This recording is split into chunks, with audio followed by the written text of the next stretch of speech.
No se diga más por Top Latina. Se trata del abogado Harold Modesto, quien viene una vez más con nosotros en No se diga más. Él es actual director del Observatorio Judicial Dominicano. Bienvenido, doctor. ¿Cómo está usted? Gracias. Muy buenos días. Es un placer estar aquí y bueno, extenderle a Olga la queja porque pasa mucho tiempo sin visitarlo. Esta es su casa cuando quiera. Cuando usted quiera. Bueno, hay muchos temas que están sobre la mesa ahora mismo en el país. Uno de los más recientes, evidentemente, es el tema de el proyecto el plan de reestructuración del Estado. A mí me gustaría en lo particular, aunque después vayamos abordando otros temas, ¿cuál es su opinión con respecto a esto? ¿Cómo lo ve? Y desde el punto de vista jurídico, desde el punto de vista de todo lo que hay que hacer para que eso se haga realidad en términos de leyes, de normativas, de reglamentos, etcétera. ¿Cómo está usted viendo este proyecto de reestructuración? Bueno, yo creo que cada vez que se piensa en ver cómo hacer las cosas mejor, es positivo. O sea, cada cierto tiempo hay que revisar un poco si las instituciones están sirviendo para el propósito para el que fueron diseñadas y si hay una manera más idónea de hacerlas funcionar. Evidentemente eso no es fácil de lograr cuando uno ve a las instituciones por dentro, porque las instituciones no son las normas que las crean. Cada vez que uno revisa, lo escuchaba hablar del tema de la ley de declaración jurada del patrimonio. Y uno cuando lee esa ley se da cuenta de que bueno, la ley es una interesante pieza de reglas importantes para el Estado, pero su cumplimiento es otra historia. Entonces así mismo pasa con las normas que crean cada institución de las que están en ese programa tan amplio de reestructuraciones, cambios, modificaciones, uniones, fusiones de instituciones públicas. Yo lo noto como un proceso complejo por dos aspectos. Primero, hay un cambio normativo importante que hay que realizar en algunas instituciones y vincularlas con funciones tan distintas porque cada una de ellas surgió en contextos diferentes. Voy a mencionar una particular que vi en estos días, el tema de ANAMAR. ANAMAR es la Autoridad Nacional para los Asuntos Marítimos. Y se va a fusionar de repente con el Acuario Nacional.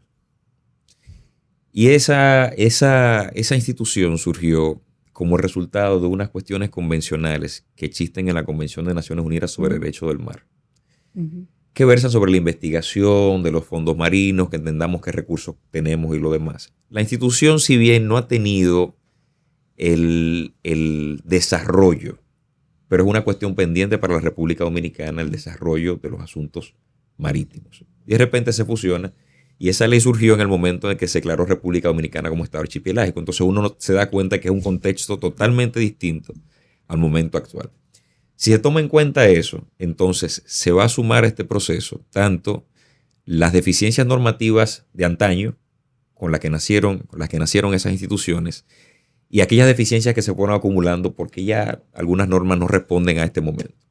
Entonces es importante que amén del ejercicio que me parece interesante de la perspectiva de hacer un gasto público de calidad, que es un deber fundamental del Estado, es interesante pensar en la cuestión de la eficacia normativa y revisar, no sé si el tiempo lo permita, si esa integración institucional lo permita, cómo lograr que no pongamos en riesgo, un riesgo mayor, los servicios públicos que ya estaban en esas instituciones, que es donde está el gran desafío para el gobierno. En el caso, Fede, que mencionas algo que es importante, que es el tema de revisar el origen de algunas de esas instituciones, el contexto en el que fueron creadas. Y me llamó mucho la atención ayer cuando veía que, por ejemplo, el tema del Ministerio Administrativo de la Presidencia resulta que no estaba establecido en ninguna ley de República Dominicana, sino que más bien pareció en su momento, y ojo, no recuerdo en qué momento fue, para que no se diga que estoy hablando en contra de un presidente o de otro, fue como para complacer egos. O sea, se dijo que, bueno, a partir de ahora el Ministerio Administrativo, pero en realidad no existía o no existe en la estructura institucional del Estado. ¿Es así? Bueno, lo que pasa es que la administración tiene que ser fluida. Si el Ejecutivo no tiene mecanismos rápidos eficientes para poder generar salidas importantes de cuestiones de despacho de todos los días, entonces al final no se gobierna. Entonces yo creo que... Pero claro, pero tanto como armar de la nada un ministerio. No es tanto así, no es tanto así. Yo no lo veo así. Yo creo que las facultades del Ejecutivo son suficientes para diseñar esa forma. Hay algunos sectores donde la cuestión está un poco más regulada y otros en los que no. Eso es lo que me parece que aconteció ahí. A mí lo que sí me llama la atención poderosamente es cómo se va a dar esta reubicación de tantos funcionarios y de tantas funciones. Y de hecho es una de las principales preocupaciones que existen. ¿Qué va a pasar después que se funcionen las instituciones? ¿Qué va a pasar con todos esos colaboradores? ¿Qué procedería a nivel jurídico con esas personas? Bueno, los que, tomando en consideración de que primero hay que revisar el estatuto del vínculo de cada uno de los servidores públicos con esas instituciones. Claro. Saben que aquí hay una diversidad importante. Incluso todavía hay instituciones públicas que sus empleados están vinculados y se relacionan a través del Código Laboral. Sí. Cuestiones bastante sui generis. Pero yo creo que lo inicial es ver en gran medida de si en el ejercicio de la transformación lo primero que se tiene que explorar es la necesidad de conservar todos esos servidores. Eso es lo primero. Entonces, hubo una decisión reciente que fue el tema de la congelación de la nómina, ¿no? Para que no se moviera más en el proceso en este proceso. Y en cada caso, se supone que con la unificación de instituciones, entonces se piensa cuál va a ser la extensión o el grado o el alcance que va a tener cada dimensión que se adhiera a un espacio un poco más amplio de toma de decisiones. Entonces, vamos a ver qué va a acontecer. Yo creo que poco a poco lo que tiene que acontecer en cada una de las instituciones fusionadas o reorganizadas, por decirlo de alguna forma, es que se rinda un diagnóstico. Porque el asunto es un proyecto, ¿no? Claro. Y aunque hay algunas aproximaciones, nosotros no conocemos qué tan profundas son. Entonces ese diagnóstico correspondería a los titulares de esas instituciones. ¿Y esas unificaciones o reformas a las instituciones del Estado podrían estar violentando algunos acuerdos internacionales o ratificaciones de memorándum con organismos internacionales? Sí, es probable. Es probable porque en algunos casos, habría que ver en cuáles concretamente, en algunos casos, algunos acuerdos internacionales pueden tener aparejada la idea de que se crea una institución para estos fines concretamente con cierta autonomía e independencia de otras instituciones para garantizar esencialmente la asignación presupuestaria a ese tema concreto.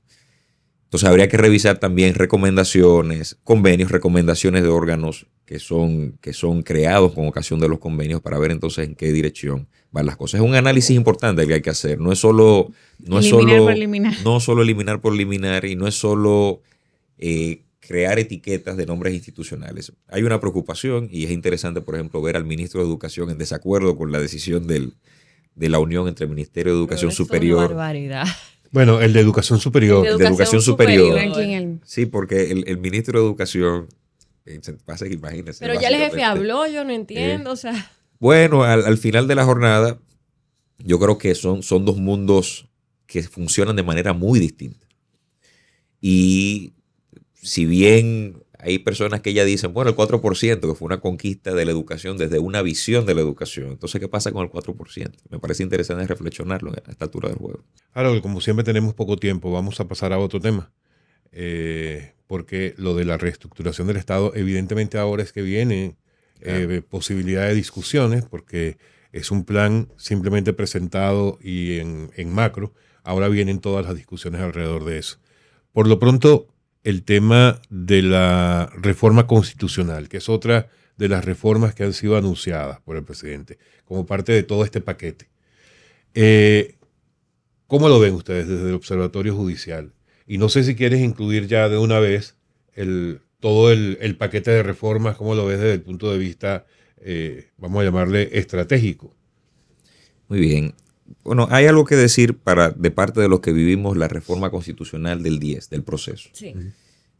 A mí, como ciudadano, me hubiese gustado, me hubiese satisfecho que el proceso de esta reforma, en los términos en los que se plantea, implicara una discusión un poco más amplia con la participación de la ciudadanía. Hay juristas que dicen que, bueno, esto requiere de un mecanismo de participación directa para poderse concretar. ¿Estás de acuerdo con el referendo entonces? Yo creo que cualquier mecanismo Que sería necesario realizar un referendo. de participación de la ciudadanía en toma de decisiones como las reformas constitucionales permite avanzar democráticamente a la República Dominicana, sin lugar a dudas. Y esa es una aspiración temprana de una generación a la que yo pertenezco. Es necesario empoderar a la gente y que la gente tome estas decisiones. La Constitución no tiene que ser buena o mala, tiene que ser una Constitución del pueblo dominicano. Entonces, en lo que concierne a esta reforma constitucional, como zapateros a sus zapatos, para el observatorio lo nodal es la cuestión del sistema de justicia. Y aquí en la reforma no se trata de reformar el sistema de justicia, no es un relanzamiento del sistema de justicia como aconteció en otros escenarios de reforma, como la reforma del 94, que implicó la independencia del Poder Judicial. Aquí estamos hablando de la denominada independencia del Ministerio Público. Pero ¿qué nos parece a nosotros desde la perspectiva del diálogo acerca de la reforma? Que necesita algo más de información. Porque al parecer se ha tomado el tópico independencia desde la perspectiva de la independencia o no del procurador, que es un miembro del Ministerio Público. Y esa no es la independencia del Ministerio Público, ese es un miembro del Ministerio Público. Entonces hay que contar una parte de la historia que es de cuándo empezó el Ministerio Público a independizarse, que no fue ni siquiera en la reforma del año 2010.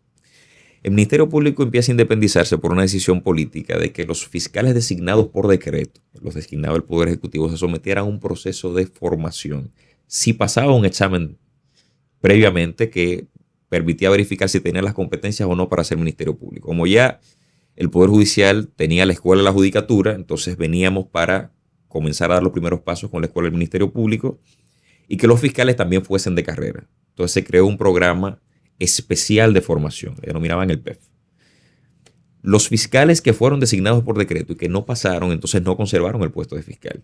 Y hay amigos. ¿Y qué son ahora? No dejaron de ser fiscales en ese momento, se dedican a otras cosas. Algunos pasaron a abogados ayudantes en el Ministerio Público, otros no. Y eso fue un primer ejercicio sincero de querer que el Ministerio Público fuese un órgano independiente. ¿Eso fue en qué año, perdona? Eso fue en el año 2004. 2004. Donde se toma posesión, empieza el diseño de ese asunto, se lanza la idea de una carrera del Ministerio Público. Ya la judicatura tenía su escuela y tenía una ley de carrera judicial, entonces faltaba el Ministerio Público y posteriormente la policía, que se quedó ahí donde estaba. Entonces, con ese primer esfuerzo, el presidente en el momento toma la decisión de no designar más a los ministerios públicos por decreto. Y esa decisión entonces permite comenzar a trabajar en la carrera del Ministerio Público, hasta que empezaron los concursos para la designación del Ministerio Público, con el Estatuto del Ministerio Público, que era un instrumento un poco más básico que la ley orgánica del Ministerio Público. Luego se aprueba la ley que viene con el programa de reformas del año 2010 y ahí se consigna entonces un poco más clara la carrera del Ministerio Público, los distintos niveles y bueno, y se conserva la designación del Procurador General y algunos adjuntos por parte del Presidente de la República. El Ministerio Público es un brazo importantísimo para la política criminal del Estado. Entonces la relación con el Ejecutivo es indispensable para el diseño de la política criminal. Entonces, ¿qué ha acontecido? A partir de unas malas experiencias, y no muchas, con los procuradores y la desconfianza de la ciudadanía en torno a si el presidente influye o no en el procurador, entonces nos ha generado la inquietud de si quién designa al procurador. Pero la propuesta es que la designe el Consejo Nacional de la Magistratura. Pero si cuestionamos en algún momento a los jueces designados por el Consejo, yo creo que entonces no hay una gran diferencia en la designación del Consejo. Luego está el tema de sacar al procurador del Consejo. Y yo recuerdo decirle a un jurista que merece todo mi respeto, don Eri Raful, le decía, bueno, pero si el procurador es independiente, ya no lo saquemos del Consejo, porque ya el problema de que ceda a las presiones del Ejecutivo no estará. Me dice, bueno, tienes razón. Claro, pero en ese caso, y escúchame que te interrumpa allí, no es tanto por el tema de a quién responde, sino más bien el hecho de que está en el mismo Consejo, o sea, están... lo que pasa es que jurídicamente no tengo los términos correctos y estoy hablando como abogado, pero, o sea, es sentar en la misma mesa al Tribunal Supremo de Justicia y es una persona que se involucraría en el proceso, o se involucra, de hecho, como está hoy día, en el proceso, por ejemplo, de escoger a los jueces que van a ser ante quienes el Ministerio Público va a presentar los casos. O sea, allí hay un tema complicado desde ese punto de vista, más allá de a quién responde el procurador. con respecto a su posición dentro del Consejo, ¿no? Es lo que me refiero. Yo, a pesar de que entiendo que no muchas personas comparten este punto de vista, tengo una evaluación de la realidad del Ministerio Público que piensa en el Ministerio Público en sentido general, todo el Ministerio Público. En términos de representatividad, yo veo al Ministerio Público en todos los lugares donde están los jueces. Hay más ministerios públicos que jueces, naturalmente. Entonces, hay un representante ante los juzgados de paz, un representante ante los juzgados de primera instancia, hay un representante ante las Cortes de Apelación y hay representantes ante la Suprema Corte de Justicia. Eso es en el país completo. Entonces, ¿qué otro funcionario judicial tiene un contacto con la realidad judicial tan amplia con el Ministerio Público? No hay.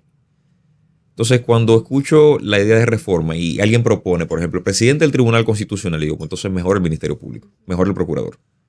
¿Por qué? Porque tiene una relación con la realidad judicial, con lo que preocupa. Y eso lo dicen los índices que miden cómo está la justicia dominicana, todos, el de Estado de Derecho, Barómetro de las Américas, todos dicen, mira, hay una preocupación importante con el tema de la justicia penal, que es la justicia que nosotros vemos en los medios de comunicación. En los medios no salen los casos de la justicia civil, ni de la laboral, el mercantil, nada de eso. Esa es la justicia penal, la justicia de todos los días. Entonces, el Ministerio Público es el único órgano del Estado, además de los tribunales, que tiene presencia nacional y está en contacto con la realidad judicial a nivel nacional. Sí. A mí en lo particular me parece que ese es un factor importantísimo para la decisión de quién puede ser un juez. Importantísimo. Desde esa perspectiva, muy a pesar del comportamiento de algún procurador en el Consejo, comportamientos que reprochamos en su momento, muy a pesar de eso, me parece que el procurador, como cabeza del Ministerio Público, como órgano constitucional también, y como responsable del diseño de la política criminal del Estado, juega un papel importante para la designación de los jueces. Esto no es compartido por mucha gente que lo ve como contra natura en el Consejo de la Magistratura, porque sencillamente se ve como un voto más del Ejecutivo, es un desbalance y se introdujo concretamente en un momento constitucional. Pero si reflexionamos acerca de lo que hace el Ministerio Público a nivel nacional, tiene información suficiente para aportar al proceso de selección de los jueces. Ese es mi punto de vista y creo que eso que lo podemos discutir en detalle. Bueno, yo creo que ahí no mucha gente, o sea, porque es un punto controvertido de lo que se está proponiendo, quizás no mucha gente está de acuerdo con eso. Pero por otro lado, quisiera cuestionarte sobre el tema de la reelección. Ahora mismo no contamos, o sea, son 8 años y nunca más. ¿Qué opinas de esta parte? Yo pienso... De seguir blindando. No, yo pienso que primero, la Constitución, si se respeta, está suficientemente blindada. Claro. Y es una cuestión de pacto social y de la comunidad política. Se ha tocado siempre la Constitución para el tema de la reelección. Yo creo que debemos superar eso. Hay temas de desarrollo importantes que pueden tener que ver con que avancemos la Constitución hacia un punto distinto y no creo que sea el tema de la reelección. Para mí el tema de la reelección no ha resuelto ninguno de los problemas nacionales. Ha respondido a los intereses del grupo político y del poder dominante en el momento y eso ha sido la causa de los ajustes que se han hecho. En sentido general, ¿debe ser una prioridad reformar la Constitución? Siempre y cuando la sociedad, el momento, el contexto y los desafíos de la nación lo demanden, claro que sí. Yo creo que una mirada de reforma constitucional tendría que partir desde la perspectiva de que nosotros nos propusimos alcanzar al 2030. Tenemos una estrategia nacional de desarrollo con muchos objetivos pendientes y tendríamos que pensar si el diseño constitucional coadyuva esos objetivos. Pero al mismo tiempo hay una crítica de muchos sectores de que hay una deuda importante a nivel legislativo de lo que se acumuló como en el proyecto de reforma constitucional del año 2010. No hemos visto agotarse la reforma constitucional. O sea, tuvimos una nueva constitución, pero la reforma no se agotó. En el sentido de que había que aprobar una serie de dispositivos normativos que completaban el proyecto de reforma, completaban el programa de reforma. Entonces quizás es mirar un poco más a eso en vez de volver a hacer un ajuste de la Constitución. Para nosotros en la parte judicial, por ejemplo, se propone el tema de que del resultado de la reforma y el Ministerio Público no tenga la dimensión penitenciaria. Pero nosotros nunca hemos tenido una discusión sincera acerca de cómo reinsertar a las personas a la sociedad.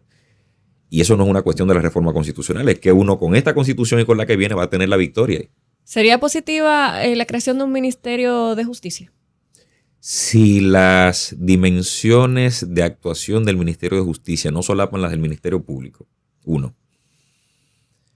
Si por otro lado tiene los recursos y el Ministerio Público tiene sus recursos también, puede ser positivo. Si se va a desburocratizar una serie de actividades que condensa el Ministerio Público y se van a hacer mejor, puede ser positivo. Ahora, yo también considero que si lo que tiene que ver con eso se resuelve con los recursos que nunca se le han dado al Ministerio Público, entonces agotemos con el Ministerio Público la oportunidad de. La reinserción social, y aquí volvemos a hablar de información, es el resultado de que nosotros analicemos cuáles son las causas que provocan la criminalidad. Entonces, nadie conoce más que eso que el Ministerio Público, que es quien persigue, que es quien prueba, que es quien lleva, que es quien va entendiendo cada proceso, uno a uno. Cada proceso nos ofrece información importante para la toma de decisiones. Entonces, entre el Ministerio de Justicia y el Ministerio Público para manejar todo lo concerniente al programa de reinserción, el Ministerio Público. Muchísimo más. Claro, como siempre el tiempo es corto, pero gracias por asistir y atender nuestra invitación hoy. Y bueno, ya vendrán más. Sí, claro que sí. Más claro días, que sí. más discusiones, más comentarios que hacer. Sí, claro que sí. Amigos, ha sido Harold Modesto, director del Observatorio Judicial Dominicano. No se diga más por Top Latina.